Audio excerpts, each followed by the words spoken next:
Hello everyone and welcome back to Wargame Red Dragon. We have a nice 2v2 again for you guys today. I'm on the same team as STRF, who is the Wombat de Combat that we had the other day, just under a different name. And we're playing against a Lowing and a Lieutenant Colonel by the name of Jury Duty. Nice guy, by the way.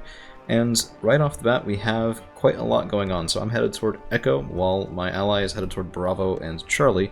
My Jiwi Cha is headed over to Cap Charlie just because he had a better Lynx H7 with some command infantry that could be used for Alpha. So Fob is brought out, and I'm doing a very fast wheeled opener here. Lots of Hachinanashikis, Cam 900s, and Kyurokus, as well as a Tansam short arrow to sort of back that up, or maybe even snipe the occasional Recon Helo if given the opportunity. I do also have a couple of infantry units over here, including Chumat and some Rangers that will be supporting on this side. They do use a fair number of their missiles, so that, I guess, did kind of okay. You can see we do have some sort of element of surprise here. I mean, Blue Dragons it can be fast, but I often find that people don't expect it to be, and we do get, I mean, look at that fire. So Gongbyung, not the most expensive unit, but 20 points, and we kill one right off the bat there, so that is pretty nice, but BTR 80As are making a bit of a counteroffensive. In the meantime, STRF is doing pretty well here in the center. Lowing has a huge investment into Bravo. There's actually a double cap as well, so Bravo and Delta, and that, I think, was part of why STRF starts being so aggressive here, because he knows that at least one of his opponents is down about 100 or so points, maybe even 115, 130, and, well, that can often be very decisive early game. So I'm starting to pull back a little bit. My Habyong 90 have done their best, but we're getting just outnumbered and outgunned by the, it looks like, Red Dragons player here, so Chanma Ho's, Yokjeon Dai, things like that. And we got a fair number of kills. We've made our statement, so let's just get a little bit out of dodge. I'm bringing in a K9 Thunder and trying to retreat the rest of this back as quickly as I can. Of course, Hachinanashiki moving forward, just trying to use that autocannon as an ambusher could be pretty nice. We'll have to see how far he can go. Chumat and the Recon Infantry a little bit misplaced here, so we did get a couple of missiles away, we did get a couple of kills with that guy, but they really should be in the other town sections. I kind of messed up my opener there. Lynx H7 is moving forward here for STRF, didn't really encounter any resistance, just spotting a single Hera 2, and I'm trying to kill some of the anti-air here with a Peace Pheasant. We get one kill, but that's going to be a hard time getting out, so it looks like Shaken, some damage coming in. Actually, hey, we get away. Very nice. And that Lynx H7 for my ally is finally dead, but I mean, he didn't encounter any resistance there, so what was going to be a holding force in Charlie, meant to fight between the two zones, is now moving over to secure the far side of Delta, which is never a good thing. You always want to be aggressive in these 2-point zones, either attack your opponents or make sure that you're holding your own really far down and thoroughly, because otherwise it's a big point swing. So, a Delphin coming in, this is one of the cheap bombers, 30 points, of course, just 250 kilogram bombs, and it actually gets taken down by, it looks like a short arrow, followed up, well, I mean, a ninja followed up by a short arrow, so not really getting through there, but no great loss either, just 30 points. I'm getting pushed back a little bit. I have a couple of Nanayon Shiki Gs, but these guys, pound for pound, will probably struggle against Chamaho 5s. 16 frontal armor, 19 AP power against the 8 frontal armor and 17 AP of the Shiki G. 30 points, much more scary for tank-to-tank combat, and I'm getting a little bit scared here in Echo as I just have JSTF Rangers. We can see a little bit of infantry movement in Fox as well, which sort of tells me, okay, well, my opponent, the Lieutenant Colonel here, might well be interested in moving up this way, which I definitely don't want to encourage. Yuroku is getting some nice work done on Zenshi. I was surprised this guy was still alive that long, honestly. But, hey, I won't complain, especially when it does turn out a little bit to our advantage for it. So, STRF is moving up, Wolverines sparring with MI-25s, and double stacked, these guys can be pretty nice. I mean, not every shot was a hit there, but he got enough of them. Rover Wombat also moving in, and this was a really cool tactic. So, I thought he was going to go toward Delta, he wasn't. He was collapsing in on the top of Bravo, and this was coordinated with a couple of Rover Wombats and the Ferret swing fire missiles going in, killing a T-72. Very nice there. And, I mean, this guy, unexpected MVP right there. The Rover Wombat just looking for what he can find on this side of the field. Of course, the SA-342 Hot is a response from Jury Duty, trying to help out his ally here, and the Wolverines will have something to say about that. Yeah, will they? 2 shots, 3 shots. Yeah, I mean, hey, cheap AA, but it gets the job done. Kyuroku is going to be a little bit outmatched by ZSD, but the Rover Wombat has found his target, and actually Ferret gets the kill there with a swing fire. Yeah, definite MVP of this side of the field. So Bravo's been decapped. That initial ticking points advantage for our opponents has been taken care of. 79 points to 6 does mean that we need to control a couple of zones, but with the toehold in Delta, that's going to be a potentially manageable thing. There's going to be some brutal fighting over there to achieve it, if we can, but even so. Yokjun Dai getting caught in the open, taken out by a Shiki G. This is what they are there for, after all, is infantry killing.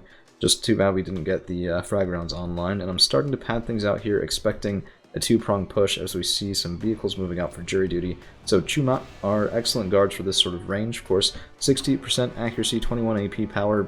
I think one of my favorite ATGM squads in the game. Maybe even a bit better, I think, than the RBS for Sweden, but everyone has the things that they prefer. Unfortunately, not able to get a kill there on the approaching vehicles, so, I mean, you can have all the accuracy in the world, but I guess those were off the Geomats, which 45% accuracy, a little less. We do get a nice kill, and my infantry is arriving in Echo, trying to pad out that town and prevent any sort of infantry push in, just as smoke starts arriving, so very coincidental timing there. And I do have a ninja and a short arrow just sort of providing defense for this flank.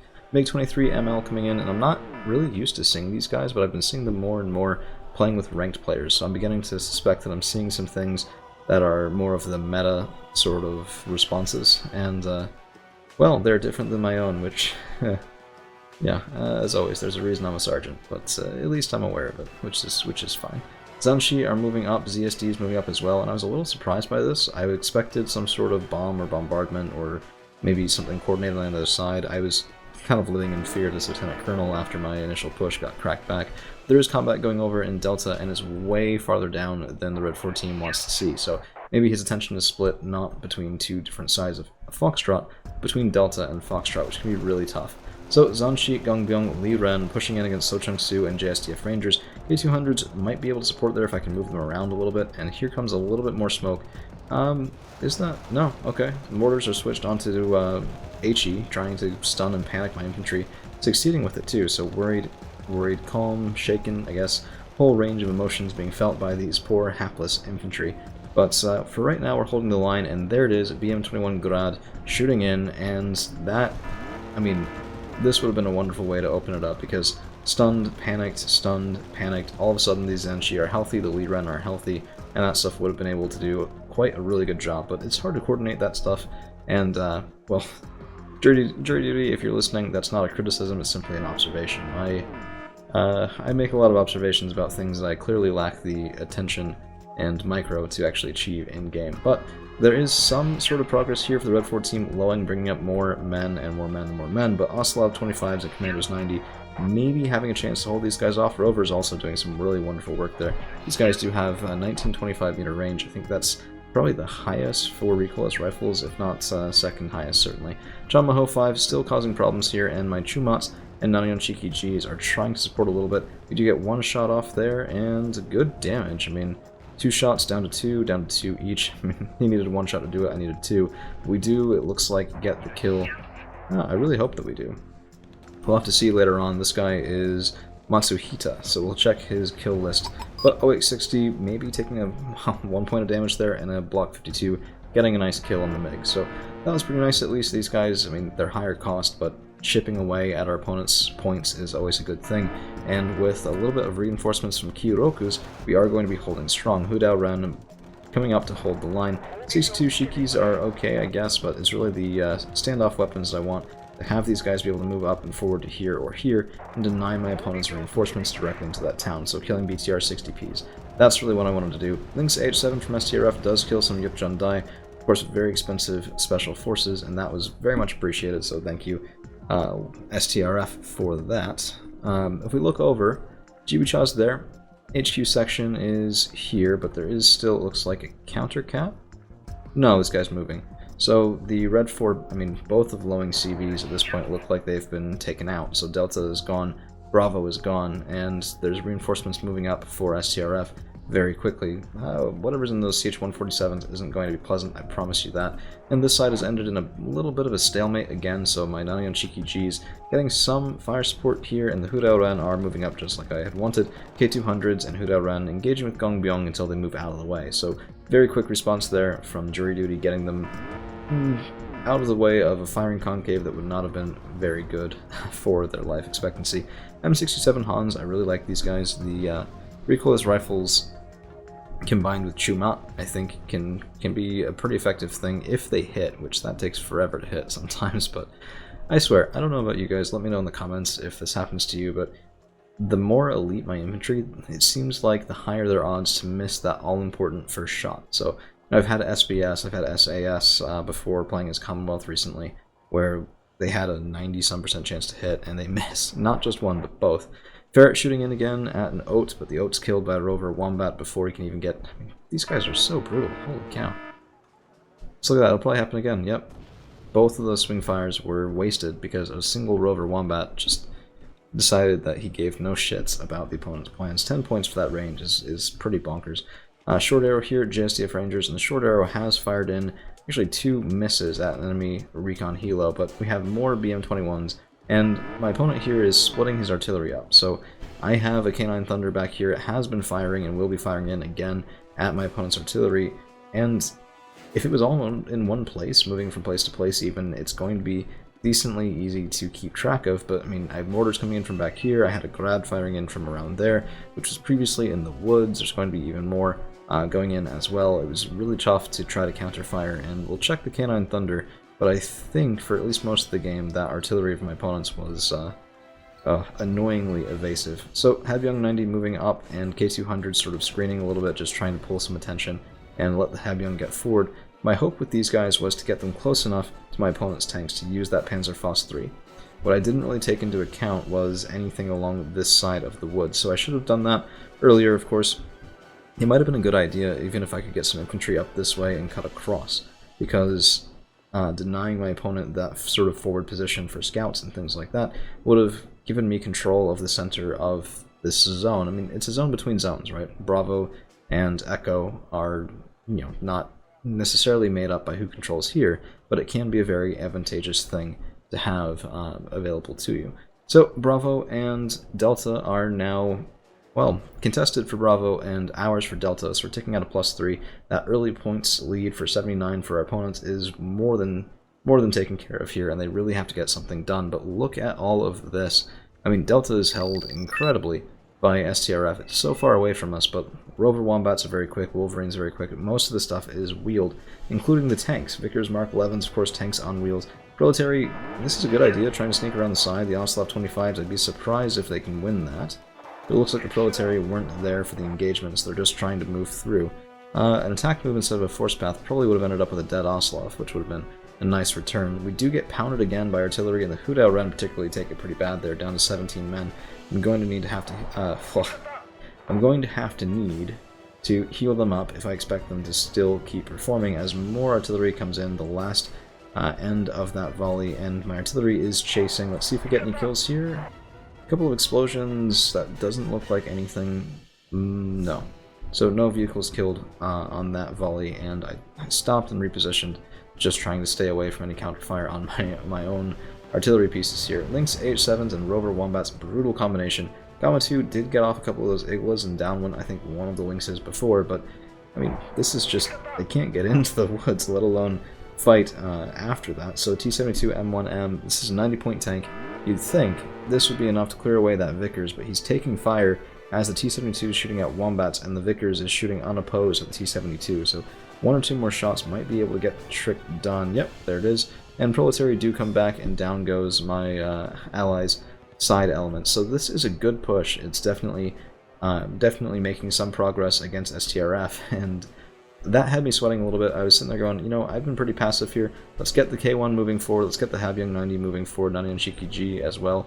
I should have moved up the Hans, and I needed more scouting here than I had. So I was relying on this OH-6D, and usually is pretty good. Vehicles aren't that stealthy. So there's the Chanmaho 5. K1's trying to chase for him, but here's the thing. He had vision first because of the MD-500D, and therefore got the first shot. They went about even with each other, but my K1 turns, and Li Ren get the kill from behind. So that was really infuriating. I was sitting there going, no! Also because the Nanian Shiki died at the same time. So a lot of expensive tanks, 60 points, 90 points-ish, respectively. And yeah, I was sad. But it looks like STRF is putting the game on his back for both of us, as that offensive from the Red 4 team is taken out. F-111C also coming in. The bombing run trying to kill Granat Allemand, and really just clear out anything that might still be there. Another Dolphin response from Lung, but the difference in quality of those bombers is pretty crazy. I mean, the F-111C, one of the most cost-effective bombers in the game, in my opinion. And a Dolphin, I mean, hey, it's up there for cost effectiveness. 30 points for those 2 bombs is very cheap, but it's going to be a one-way trip most times. This time it only got away, if it did, actually, yeah, dodging the Wolverine. Huh. Oh, no. Looks like he did barely manage to get out, so a little bit unfortunate for me. But Hachi, Nana, Shiki is moving up and forward. Nothing really doing here because, for whatever reason, I didn't quite have enough optics to see into anything else. I mean, it's the sad thing about recon vehicles. Unless you get the really expensive ones, you're really limited to good optics only. Nothing really better than that. And I probably would have needed one of those 50 pointers with excellent optics to see much more. In hindsight, I guess maybe a good buy situationally, but I'm not really sure on these Hachi Shikis. I use them, they're quick, the 2 frontal armor is kind of okay sometimes, but I tend to find it's often just not quite enough. We are ticking out a +4 now. I mean, Echo has been capped, Foxtrot has been capped, but that gives us both of the +2 zones. And if this continues for very much longer, it's going to be the end as we round 400 points into 419. Peace Pheasant 2 sent out to kill the T-72. This was idiotic. I was taking a shortcut and I paid the price, L19 from Lowing coming out, and that's not going to let the Peace Pheasant 2 get away. Taken down just as he was evacing, and Block 52D does spar with the L19, gets a hit, but I don't want any part of the anti-air that I know is somewhere in Bravo.